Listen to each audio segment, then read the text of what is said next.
Hi there. Welcome to Melted Stone, the spot for stories that grab you and won't let you go. If you love drama, surprises, and moments that make you say, no way, you're in the right place. Subscribe and dive into tales full of twists, bold moves, and endings you'll remember. This is Melted Stone. Hit the bell and let's get the story rolling.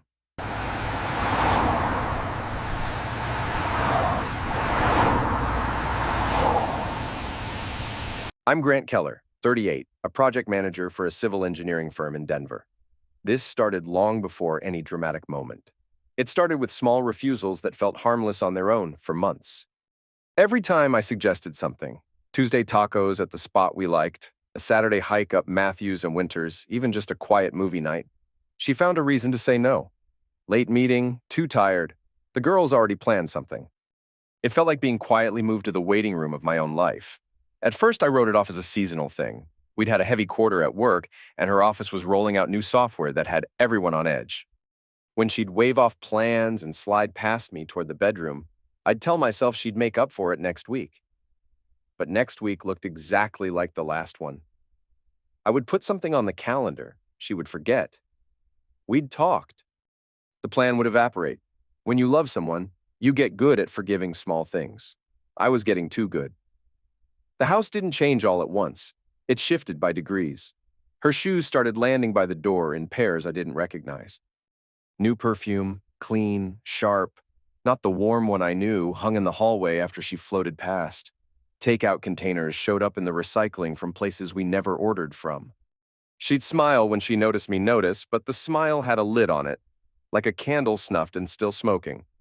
I told myself I was overthinking. I also started rinsing the takeout labels off before I tossed them so I could stop staring at them. Her phone, once face up and careless on the counter, learned to lie flat and screen down, always on silent. The passcode changed. Then the notifications themselves changed. No names on the banners, just message. If I walked into the room, she'd swipe away whatever was glowing there and ask me about my day like nothing had happened.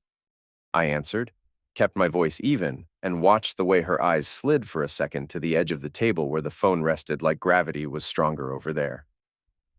She started dressing up for errands in outfits I used to see on date nights. Then the errands stretched. Gassing grocery trips came back 2 hours later with nothing but a coffee cup and a vague story about a friend she ran into. I'd nod. She'd kiss my cheek and drift past the questions I wasn't asking. There's a point where asking feels less like seeking truth and more like asking for permission to be respected. Work kept me grounded. I like plans that become bridges, checklists that become finished spans of concrete and steel. In the field trailer, I was precise.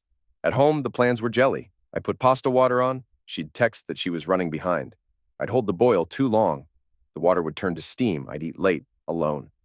A few times I made enough for two and wrapped the second plate in foil, labeling it with a Sharpie like we were roommates. She'd smile the next day and say thanks, then call it sweet in that tone that makes the word a pat on the head. The tells weren't loud, but they were consistent. She started narrating her schedule without specifics, like a weather report that never mentions temperature. I've got something after work. We might do drinks. It could be late. She asked fewer questions of me and filled silences with scrolling. The way she laughed changed. Less belly, more breath. The laughter lived in her group chats, inside jokes that never crossed our table. I began to feel like a guest star on a show I used to headline. Sleep changed, too. She started showering at odd hours, then claiming she was too wired to sleep. Sometimes she took the couch, calling it not personal. That was the phrase she liked. Not personal, babe. She'd disappear under a blanket with her screen reflecting in her eyes while I lay upstairs listening to the house settle and the garage creak when the wind got in. I stopped waiting for her to come up. I added another pillow and learned to like the empty space. None of it was enough to accuse. All of it was enough to adjust. I stopped suggesting last-minute plans she could brush aside and started making quiet plans that didn't need her. Mornings got mine again. Lift, shower, eggs, coffee. I took the long route to the office along the Platte and let the river pull the static out of my head. I started keeping better records of bills, of passwords, of the small practical things a life can hinge on, because practicality steadies a man when sentiment tries to knock him over. A couple of times I did what husbands do and tried to open the subject. I'd pick a neutral moment, late Sunday, sleepy sunlight on the couch, and say, "We good?" She'd go still and stare at some point above my shoulder and say, "I'm just stretched thin." That was the phrase that replaced yes. Stretched thin. I would say, "Okay," then offer to take something off her plate. She always said she had it. I noticed what vanished. The little habits that made us us. Her stealing bacon off my plate, her toe nudging my ankle under the table, her humming while she folded towels. Gone. The house sounded different without those small noises. She kept buying flowers and letting them die in a vase, a kind of aesthetic trade-off that said more than she meant it to. I trimmed the stems a couple of times. After that, I stopped rearranging reminders that didn't belong to me. For a while, I blamed the city. Denver summers run people thin. Too many patio invitations, too many rooftop photos, too many reasons to be anywhere but home. But then, I watched her be present for everyone else. Texts flew with cousins. Workout selfies went to friends. She remembered other people's birthdays. She remembered to bring a coworker a latte because she had a tough week. She remembered everything except us. The absence was in the space where we used to meet. I didn't go through bags or scroll when she showered or set traps to see what shook loose. That's not who I am. I've seen men lose themselves trying to hold on, and it never looks like strength. Instead, I watch the pattern the way I'd watch a crack in a slab. Measure mark, return to it later. Each week the line spread a millimeter, and each week I updated my mental blueprint. If the structure was going to fail, I wanted to be standing clear when it did. The evidence.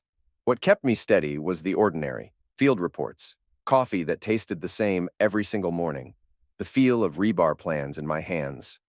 I went to the gym when I said I would, and texted less. I stopped being the first to send funny links and stopped rephrasing invitations she'd already declined. It was alignment.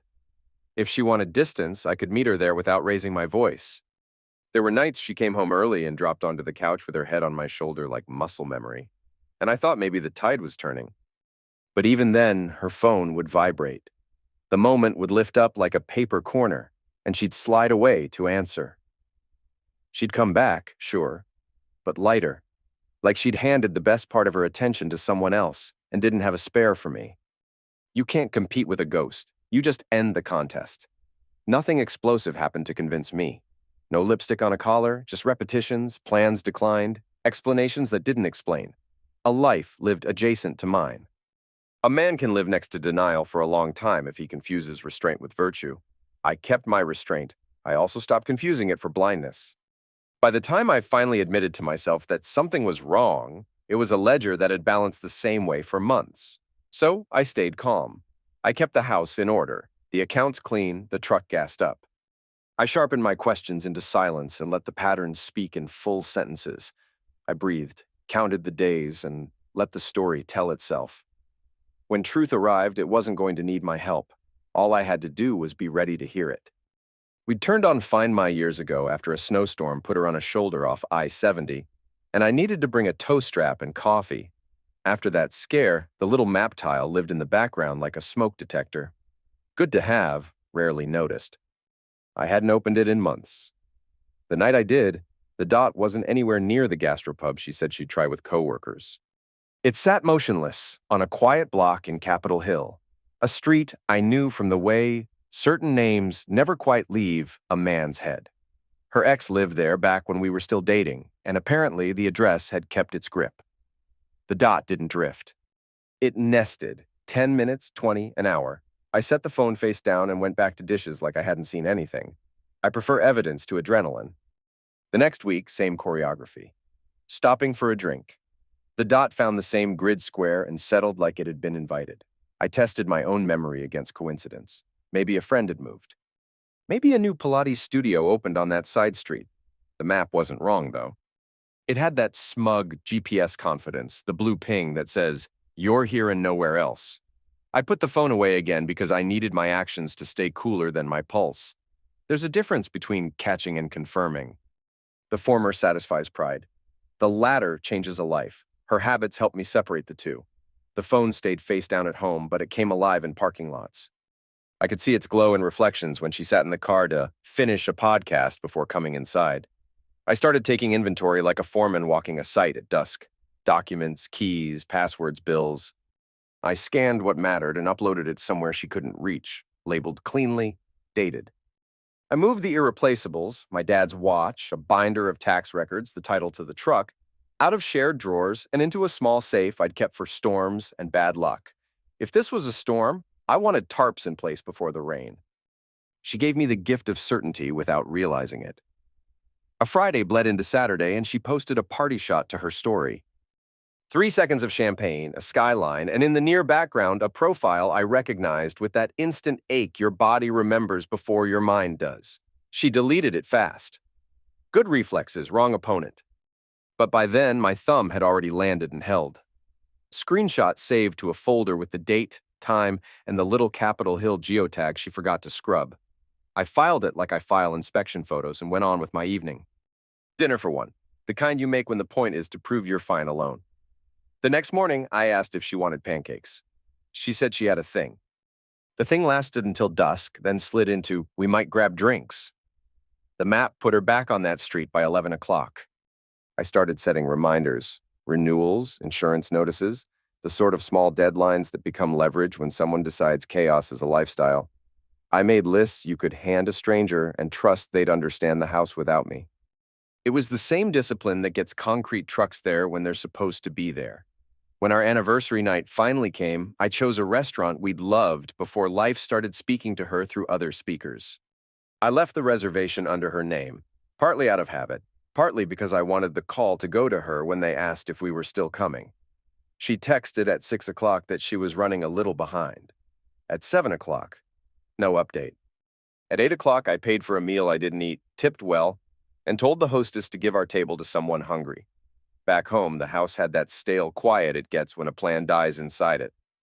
I put the gift I'd bought, nothing dramatic, just a small piece of something from the first year we lived together, on the top shelf of my closet. Around midnight, I opened Find My, because I wanted this chapter to end with facts. The dot blinked into the same square, concrete as a property line. I turned off the lamp and let the screen light the room a thin blue. Any urge to send a message slid past me. I'd said my last persuasive thing weeks ago and didn't recognize the man who said it. What mattered now was my readiness. So, while the dot stayed still, I checked the copies of the documents I'd uploaded, confirmed the backups, and wrote a short list of next steps in a notes app. Boxes, locks, keys, accounts. By 2, the map hadn't changed, but she posted a boomerang of a glass clinking and then immediately removed it. I didn't bother this time. The evidence I had could stand up without props. There's nothing to argue with in a timestamp. At 3 o'clock, the dot drifted toward a rideshare corridor and then paused, like whoever was inside couldn't decide whether to go home or go somewhere less honest. I put the phone down face up and let the screen time out. I've learned that sometimes the strongest move is to do nothing obvious. At 4:07 a.m., the screen woke on its own.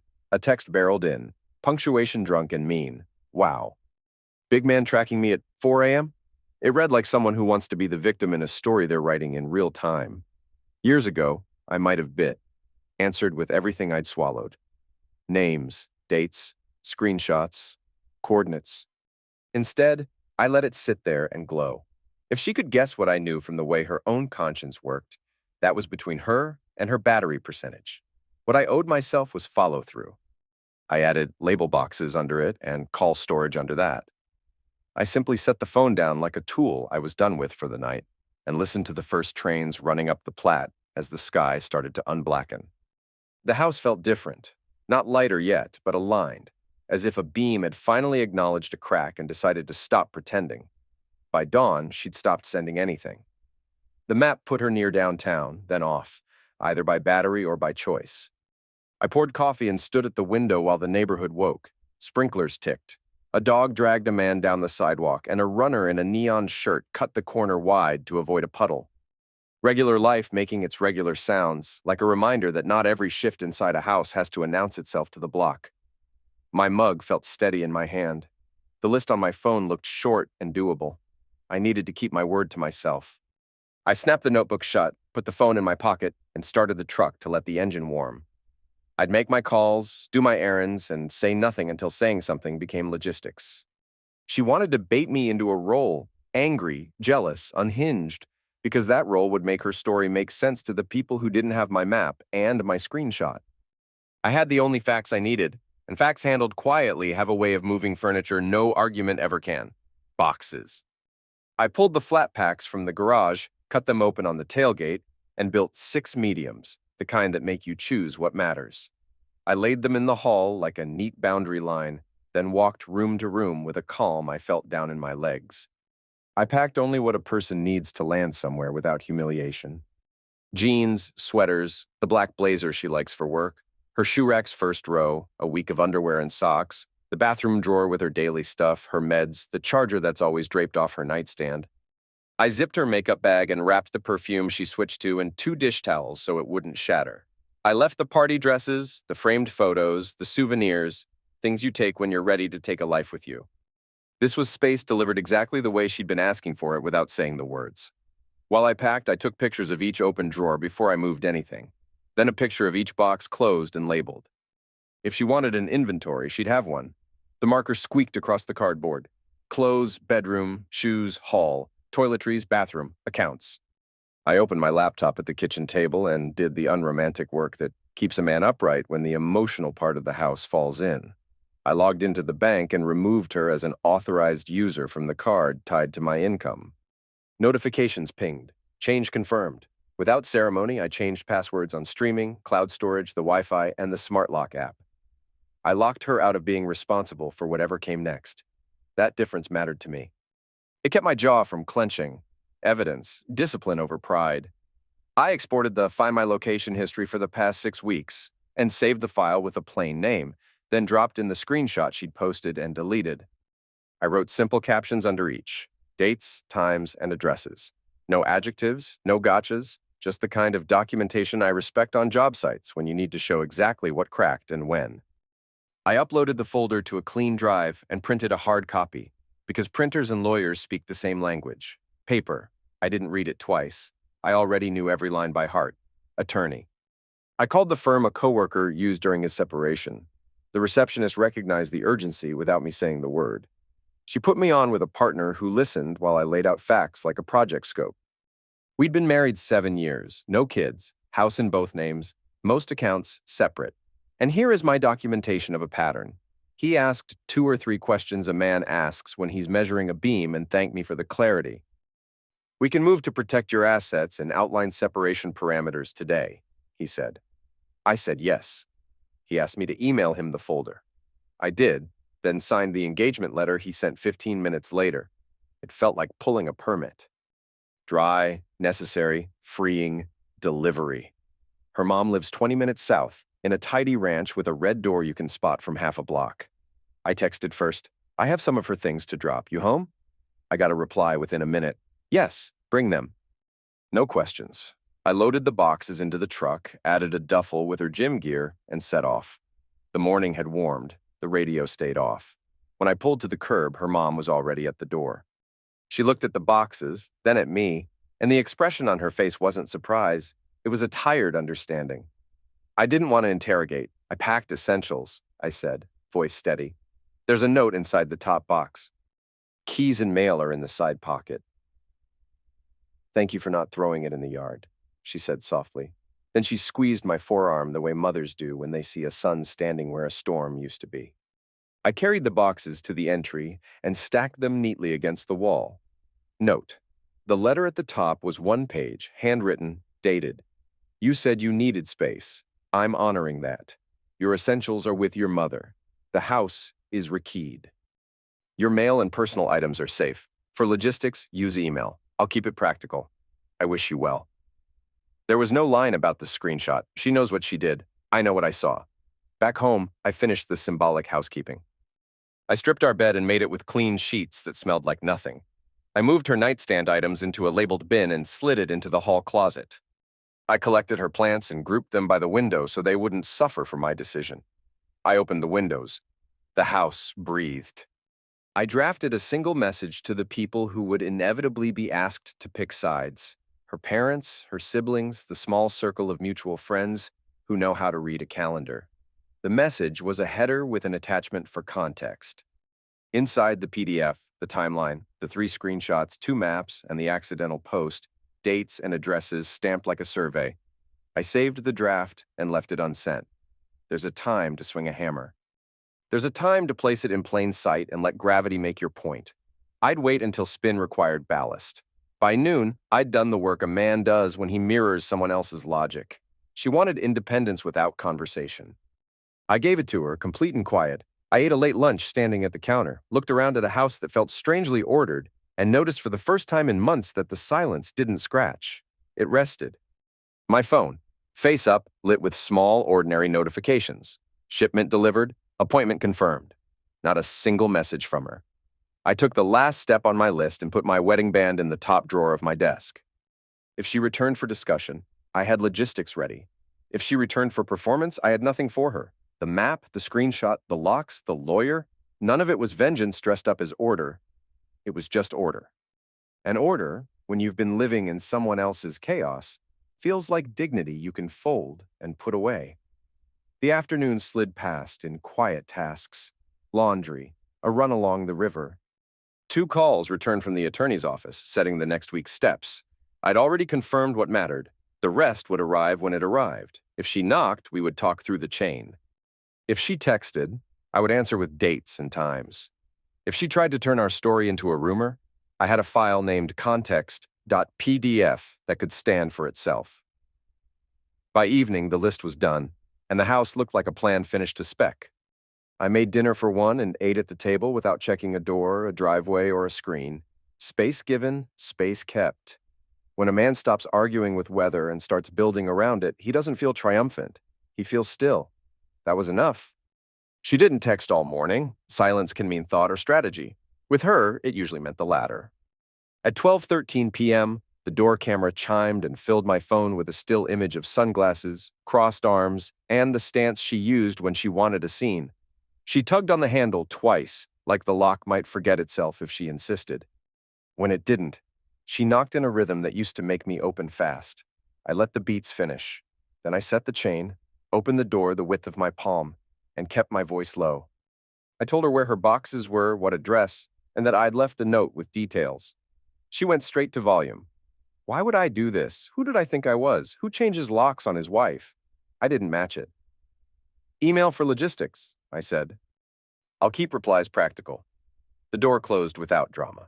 I stood there a minute, hand flat on the wood to make sure I wasn't shaking. She tried the back door, then the garage keypad, then her phone. The messages came in a rush. Anger, then pity scripts, then the kind of flirtation she deploys when she wants a reset without admitting there was a problem to reset. I answered once with a single line that would read the same in a courtroom as it did on a screen. Please use email. Counsel copied. I added my attorney's address and put the phone face down again.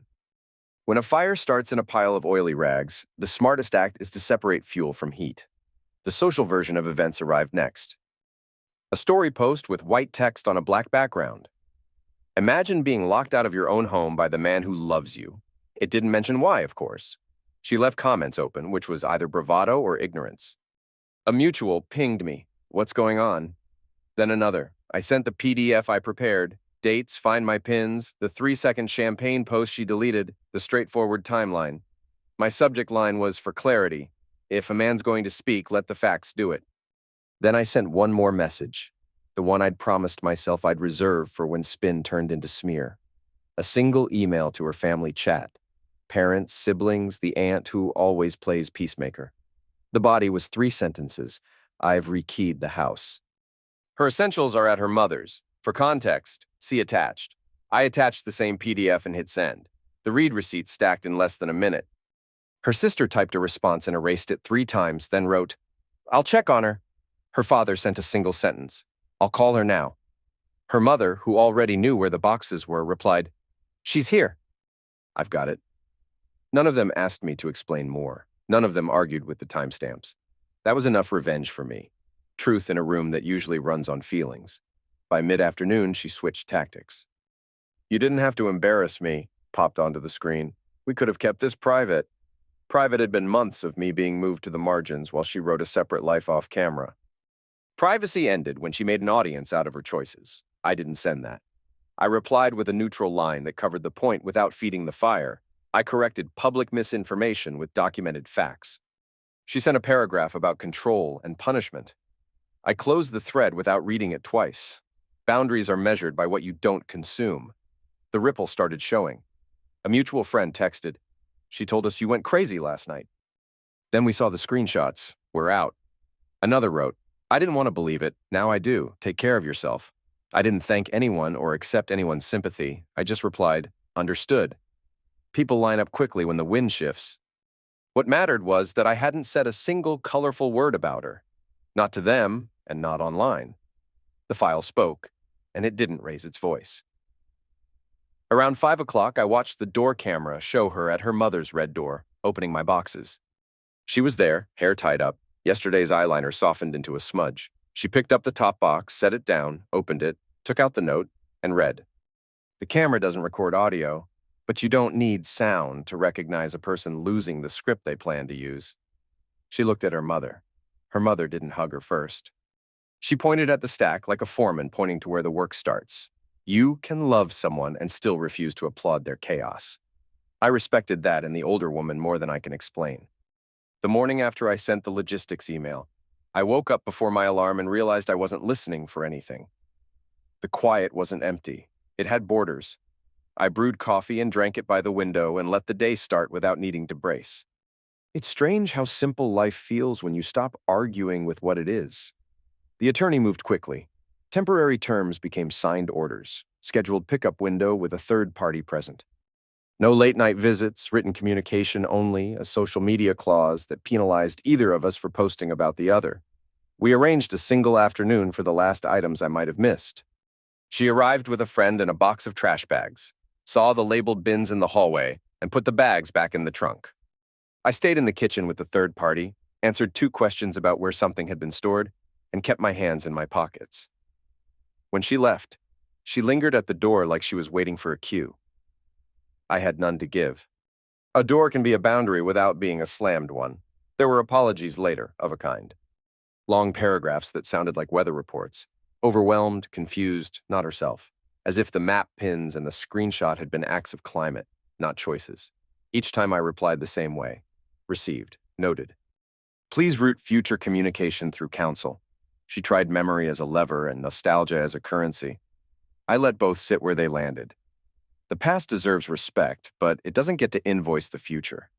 What took me by surprise was capacity. My days expanded inside familiar routines that felt new only because they were uncontested. I reclaimed the evenings that had once been spent hedging. I lifted on schedule, cooked simple food, ran the river path without checking my phone at the turnaround. I stacked lumber in the garage and built a workbench because I missed the feeling of making a thing that stays made. I fixed the sticky window in the guest room because I'd said I would last spring and let it slide when attention was a fight. The house began to mirror the way I wanted to live. Practical, spare, nothing hidden to keep anything seeming whole. Work helped. Bridges don't care who texted you at midnight. They want measurements and rebar and the correct pour at the right temperature. My crew knew something had changed only because I stopped leaving early to manage chaos. I took on a field inspection I'd been avoiding, reviewed submittals without letting my mind wander, and hit deadlines like they were rescue boats. Satisfaction came back in the precise way a level bubble centers. When you give a man a task he can finish, he remembers who he is, faster than you think. She tried one last time to reroute the ending. A proposal to talk in person, just the 2 of us, no lawyers, to see if anything was salvageable. I looked at the ring in my desk drawer and pictured the hallway lined with boxes and her mother's red door opening without surprise. Salvage belongs to shipwrecks. My life was not a wreck. It was a structure that needed a new load path. I replied with 2 sentences about the process we'd already set and signed my name beneath them like a stamp on a plan set. Respect isn't a negotiation, it's a spec. Either you build to it or you don't. The divorce filings went in on a Tuesday. I signed in blue ink and slid the folder back across the table without fanfare. There's a kind of grief in paperwork that doesn't cry. It just finalizes. I drove home the long way and let the city pass. Parks full of kids. A food truck where we used to stand too close. 3 cranes lifting a skyline no one person owns. I got home, opened the windows, and repainted the bedroom the color I'd wanted last year before the fight about whether it felt too plain. The room dried into a quiet I could sleep inside. Sometimes the most radical thing a man can do is choose a neutral shade and mean it. Eventually, the social part faded. She stopped posting, people stopped asking. The PDF retired to a directory I no longer opened. The ex remained a rumor without a face, which is where he belonged.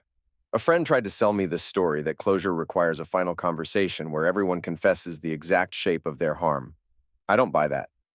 Closure happened for me when I realized I didn't have to carry both halves of a promise just to prove I was strong enough. It's not that I won, it's that I stopped losing myself one accommodation at a time. She moved out of her mother's a month later, according to a cousin who still sends me photos of his kids on Halloween. I wished her well without sending the words. The attorney finalized the rest. Titles updated, accounts separated. No ongoing obligations beyond the ones spelled out in clean language. A life reduced to lines and signatures isn't romantic, but it's honest. Honesty is the only ground that holds. On the first Sunday after everything was stamped and filed, I drove into the foothills alone and hiked the trail we used to save for anniversaries. Just lungs, legs, sky. At the overlook, I sat on the same rock and thought about concrete. How it cures under pressure and time, how it needs stillness to set right.